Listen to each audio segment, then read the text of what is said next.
Om Namo Narayanaya. We are studying a new chapter today. This is called On Creating Confidence in the Girl. For the first 3 days after marriage, the girl and her husband should sleep on the floor, abstain from sexual pleasures, and eat their food without seasoning it either with alkali or salt. For the next 7 days they should bathe amidst tired sounds of auspicious musical instruments, should decorate themselves, dine together, and pay attention to the relations as well as to those who may have come to witness their marriage. This is applicable to persons of all castes. On the night of the 10th day, the man should begin in a lonely place with soft words and thus create confidence in the girl. Some authors say that for the purpose of winning her over, he should not speak to her for 3 days. But the followers of Bhav-Ravya are of the opinion that if a man does not speak with her for 3 days, the girl may become discouraged by seeing him spiritless like a pillar, and become dejected. She may begin to despise him as a eunuch. Vatsyayana, the author of the sutra, says that the man should begin to win her over and to create confidence in her, but should abstain at first from sexual pleasures. Women, being of a tender nature, want tender beginnings, and when they are forcibly approached by men with whom they are slightly acquainted, they sometimes suddenly become haters of sexual connection, and sometimes even haters of the male sex. The man should therefore approach the girl according to her liking, and should make use of those devices by which he may be able to establish himself more and more into her confidence. These devices are as follows. He should embrace her first of all in a way she likes most, because it does not last for a long time.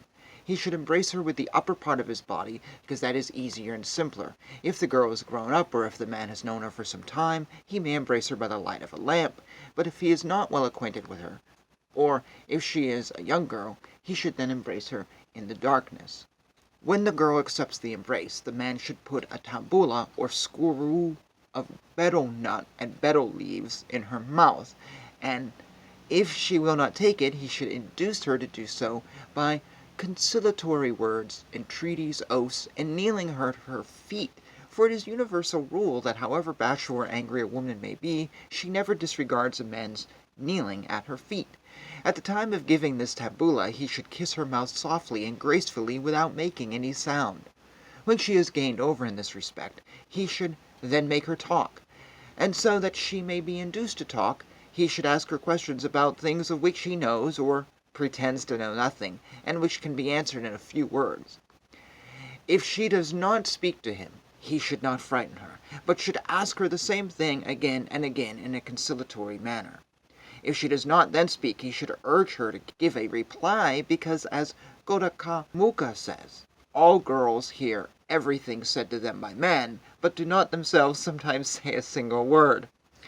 When she is thus importuned, the girl should give replies by shakes of her head, but if she has quarreled with the man, she should not even do that. When she is asked by the man whether she wishes for him, and whether she likes him, she should remain silent for a long time, and when at last importuned to reply, should give him a favorable answer by a nod of her head. If the man is previously acquainted with the girl, he should converse with her by means of a female friend, who may be favorable to him, and in the confidence of both, and carry on the conversation on both sides. On such an occasion the girl should smile with her head bent down, and if the female friend say more on her part than she was desired to do, she should chide her and dispute with her. The female friend should say in jest even what she is not desired to say by the girl, and add, "She says so," on which the girl should instinctively and prettily, "Oh no, I did not say so," and she should then smile and throw an occasional glance toward the man. If the girl is familiar with the man, she should place near him, without saying anything, the tabula, the ointment, or the garland that he may have asked for, or she may tie them up in his upper garment.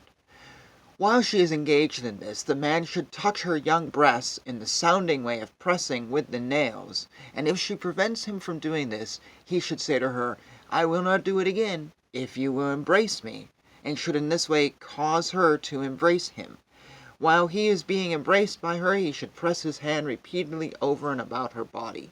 By and by he should place her in his lap, and try more and more to gain her consent, and if she will not yield to him, he should frighten her by saying, "I shall impress marks of my teeth and nails on your lips and breasts, and then make similar marks on my own body, and shall tell my friends that you did them. What will you say then?" In this and other ways, as fear and confidence are created in the minds of children, so should the man gain over her to his wishes. We will end there. This chapter continues, and we'll continue in another video.